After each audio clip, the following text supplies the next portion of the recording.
कक्षा 10वीं का अध्याय अध्याय 3 भारत और समकालीन विश्व 2 के बारे में अध्ययन करेंगे और उसके महत्वपूर्ण प्रश्न उत्तर को लिखेंगे। तो अध्याय 3 का नाम है भूमंडलीकृत विश्व का बनना। इसके बाद इसके महत्वपूर्ण प्रश्नों को लिखेंगे और उनको समझेंगे। प्रश्न पहला है, 17वीं सदी से पहले होने वाले प्रदान के 2 उदाहरण दीजिए। एक उदाहरण एशिया और एक उदाहरण अमेरिका महाद्वीप के बारे में चुनें। इसका उत्तर है यूरोप।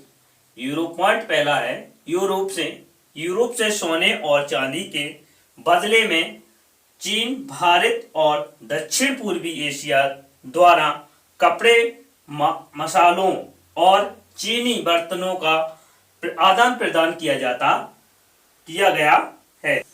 पॉइंट दूसरा है, सोने और खाद्य पदार्थ जैसे आलू, सोयाबीन, मूंगफली, टमाटर और मिर्च को पहले अमेरिका से यूरोप में निर्यात किया जाता था।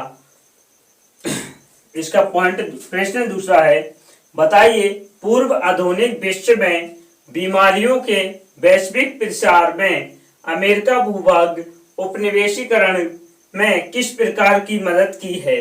इसका उत्तर है, पूर्वी आधुनिक दुनिया में बीमारी के वैश्विक हस्तांतरण अमेरिका के उपनिवेशीकरण में मदद की और मूल अमेरिकी उन बीमारियों के प्रति प्रतिरक्षा नहीं की थी जो कि बसने वाले और उपनिवेशिक करने वाले अपने साथ लाए थे। छोटे चेतक के लिए यूरोपीय अधिक या कम प्रतिरक्षा थे, लेकिन देशी अमेरिकियों को लाखों वर्षों के लिए दुनिया के बाकी हिस्सों में काट दिया गया था। इसके खिलाफ कोई बचाव नहीं था।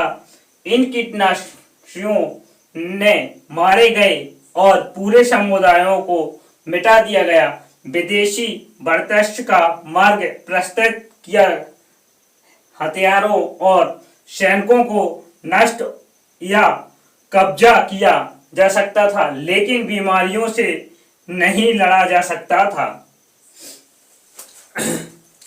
प्रश्न तीसरा, निम्नलिखित के प्रभावों की व्याख्या करते हुए टिप्पणी लिखें। का है, कार्ल्स लॉ के समाप्त करने के बारे में ब्रिटिश सरकार का फैसला। इसके बारे में टिप्पणी है।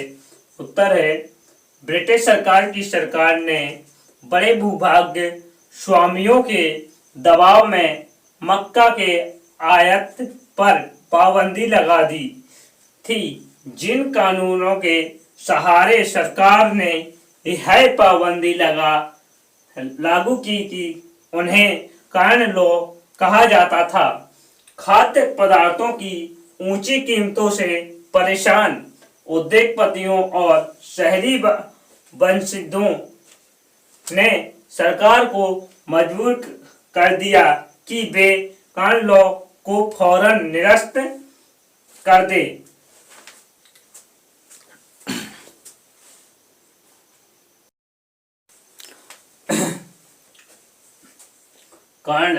कार्ल लॉ के समाप्त हो जाने के बाद बहुत कम कीमत पर खाद्य पदार्थों की लागत ब्रिटेन में पैदा होने वाले खाद्य पदार्थों की कीमत ब्रिटेन में पैदा होने वाले खाद्य पदार्थों से भी कम थी।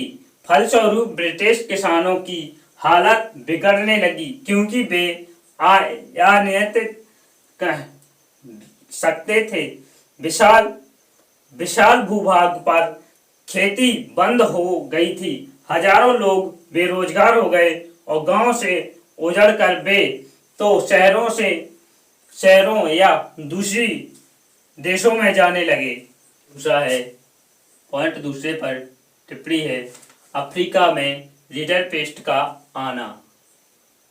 दक्षिण अफ्रीका में 1890 के दशक में रिडरपेस्ट नामक बीमारी का बहुत तेजी से फैल गई। पॉइंट दूसरा है, मवेशियों में प्लेग की तरह फैलने वाली इस बीमारी से लोगों की आजीविका और स्थानीय अर्थव्यवस्था पर गहरा असर पड़ा। पॉइंट तीसरा है, उस समय पूर्वी अफ्रीका में एरिट्रिया पर हमला कर रहे इलावली सैनिकों को पेट भरने के लिए ईसाई देशों से जानवर लाए जाते थे। यह बीमारी ब्रिटिश आधिपत्य वाले ईसाई देशों से आए जानवरों के जरिए यह पहुंची थी। बीमारी। पॉइंट पांचवा है, अफ्रीका पूर्वी हिस्से से महाद्वीप में दारिबल होने वाली यह बीमारी जंगल की आग की तरह पश्चिमी दक्षिण अफ्रीका बढ़ने लगी। पॉइंट छठवां है, 1892 में यह अफ्रीका के अटलांटिक तट तक जब पहुंची। पॉइंट सातवां है, रिडरपेस्ट ने अपने रास्ते में आने वाले 90% मवेशियों को मौत की नींद सुला दिया। पशुओं के खत्म हो जाने से। प्रश्न चौथा है, खाद्य उपलब्धता पर तकनीकी के प्रभाव को दर्शाने के लिए इतिहास के दो उदाहरण दें। 19वीं सदी के उत्तरार्ध में खाद्य उपलब्धता पर प्रौद्योगिकी का प्रभाव कई गुना अधिक था। तेज रेलवे लाइटर, वैगनों और बड़े जहाजों के उत्पादन इकाइयों से लेकर दूर के बाजारों तक सस्ते और भाड़े जैसे खराब होने वाले खाद्य पदार्थों के परिणाम स्वरूप मदद की है। प्रश्न पांचवा है, ब्रिटिश वुड्स समझौता का क्या अर्थ है? इसका उत्तर है, ब्रिटेन वुड्स समझौता को जुलाई 1944 में अमेरिका के न्यू हैम्पशायर के ब्रिटेन वुड्स में अंतिम रूप से दिया गया था। इसने वैश्विक आर्थिक स्थिरता और औद्योगिक दुनिया में पूर्ण रोजगार के संरक्षण के लिए अंतर्राष्ट्रीय मुद्रा कोष और विश्व बैंक की स्थापना की।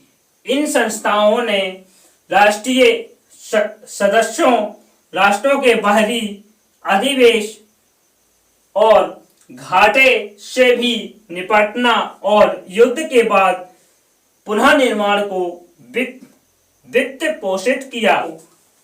ये थी अपनी आज की क्लास।